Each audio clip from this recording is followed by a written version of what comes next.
বন্ধুরা আমি কোথায় আসি জানেন? এই জায়গাটা হইলো আমার নিজের জেলা, ওই নরসিংদী জেলা শিবপুর থানা। এগুলি কি জানেন? মাটির জিনিস। এটা হইলো যশোর বাজার, আবার যশোর ইউনিয়ন, কুমারপাড়া বলে। তারা এই মাটির জিনিসগুলি নিজেরা তৈরি করে, নিজেরাই বিক্রি করে। এই যে এখানে জমা রাখছে। এখনও কিছু কিছু ক্ষেত্রে মাটির জিনিস আছে। আসলে মাটির জিনিস ব্যবহার করা যে কত ছন্ন ছিল, কত স্বাদ ছিল আগে আমাদের বাপদাদের আমলে। মাটির জিনিসে ভাত খাইতো, মাটির জিনিসে পাক করতো।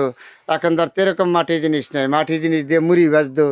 এই দিলে মাটির জিনিস দিয়া অনেক তরকারি রানতো, স্বাদ লাগতো, ভাত পাক করলে স্বাদ লাগতো। তারপরে মাটির জিনিস নেই গা। তারপরে এটা আমার নিজের জেলা নরসিংদী যশোর বাজার আর কুমারপাড়া, তারা এগুলি নিজেরা তৈরি করে, নিজেরা এখনও ধরে রাখছে এই কর্মটা। আসলে মাটির জিনিস হলো সর্বত থেকে সুন্দর। আমরা মাটির মানুষ, মাটির জিনিস ব্যবহার করব। আজকে আপনাদের সাথে মাটির হাঁড়ি পাতিল এই কুমারপাড়ার থেকে শেয়ার করলাম। সবাই ভালো থাকবেন, সুন্দর থাকবেন। জিনিসগুলি খুব সুন্দর না? আবারও বলেছি, এটা আমার নিজের জেলা নরসিংদী শিবপুর যশোর ইউনিয়ন বাজার কুমারপাড়া।